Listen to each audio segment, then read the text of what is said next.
6-Minute English. From BBC Learning English. Hello, this is 6-Minute English and I'm Neil. And I'm Georgina.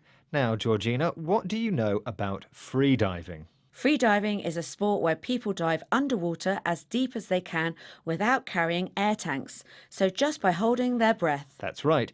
We're going to find out today about a world record freediver. But first, a question, and this is a physics one. On dry land, at sea level, the pressure or weight of all the air above us is known as an atmosphere. How far underwater do you have to go until the weight of water is equal in pressure to another atmosphere? Is it A, 1 metre, B, 10 metres, or C, 100 metres? What do you think, Georgina? Well, water is much heavier than air, but there is a lot of air above us, many kilometres. So I don't think 1 metre of water is heavy enough. Same for 10 metres. So I think 100 metres is the equivalent of 1 atmosphere. OK, we'll find out if you are swimming comfortably or completely out of your depth later. Herbert Nitsch holds the world record for the deepest freedive. In 2012, he reached a depth of 253 metres. Recently, he spoke on the BBC World Service radio programme Outlook about his experiences. He spoke about how he trained himself to hold his breath for a long time. Lungs are the organs in the body that hold the air that we breathe in, and he says that he trains himself not by starting with a big breath, but when his lungs are already empty. Why is that?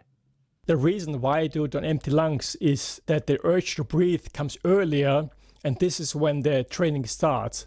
Because when you hold your breath on full lungs, the urge to breathe comes like a few minutes in. But the time up to that point is no training at all. Only the time where you have the urge to breathe and fight against it. That's the time you're actually training. So why train with empty lungs? Because you have to practice not breathing when you need to breathe. Can you explain further? Of course. Normally our breathing is automatic. We don't have to think about it. If you hold your breath, there is a point where your body tells you that it's time to breathe. And at that point, most of us will take a breath, won't we? Exactly. Our body and brain is telling us, go on, breathe, take a breath. This strong feeling to do something is called an urge. To hold your breath for a long time, you have to ignore that urge. You have to fight against it. So to train to do that, it's a waste of time taking a big breath, because holding your breath when you don't need to breathe isn't difficult. You have to practice fighting against that urge to breathe. Nitsch did a lot of freediving in lakes in his home country of Austria. Diving in lakes is very different from diving in the ocean. Here he is describing the experience. In the beginning, it's very spooky and it's not a pleasant feeling at all in the beginning. It's something actually quite intimidating. But after a while, you get used to it and you learn to appreciate it actually, that it's so quiet. Quiet, and you're deprived of all sensations except the cold, of course. And so you hear your own heartbeat because there's absolutely no sound. How does he describe the sensation? It's very cold, dark and quiet when diving deep in lakes. And at first, he says, the experience is spooky. This means it's a little scary and mysterious. In the same way, we might find a graveyard at night spooky. That kind of feeling. And he also says it's intimidating, which is a feeling of being frightened by something stronger and more powerful than you are. And you experience these feelings because you are deprived of all sensations. When you are deprived of something, it means you don't have it. It's taken away, and sensations are the way we experience the world. So sound, sight and smell. Diving in cold, dark, silent waters, you are deprived of many of our usual sensations. And that is spooky and intimidating. Rather him than me. I don't think I'd like that experience at all. Right, before we review our vocabulary, let's have the answer to the quiz.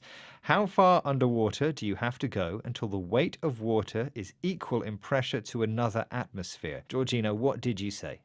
I thought 100 metres. Well, that is actually the equivalent of 10 atmospheres. So the correct answer is 10 metres. Every 10 metres of depth in water is the equivalent to the weight and pressure of the air above us at sea level. There is a difference between fresh and salt water, but it's not so much as to make your answer correct. Well done if you got that right. Well, I was clearly out of my depth with that question. You were. Now, vocabulary. The part of our body that holds our breath is our lungs. A very strong need or desire to do something like breathe is an urge. Something spooky is a little scary and mysterious. And it can also be intimidating, which means it's overpowering and frightening in a way that makes you less confident. And to be deprived of sensations means to have certain feelings like touch and hearing taken away. So, Georgina, do you fancy freediving?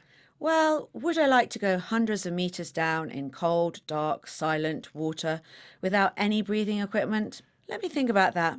I've thought about it. No, thank you. Not my cup of tea either. And speaking of tea, it's time for us to go and get a cuppa. That's all from us. Do join us next time, and if you get lonely, you can find us online, on social media, and on the BBC Learning English app. Goodbye for now. Bye. 6 Minute English. From BBC Learning English.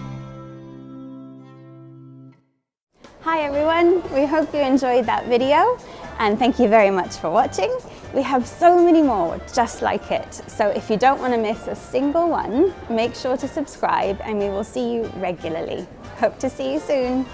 Bye guys.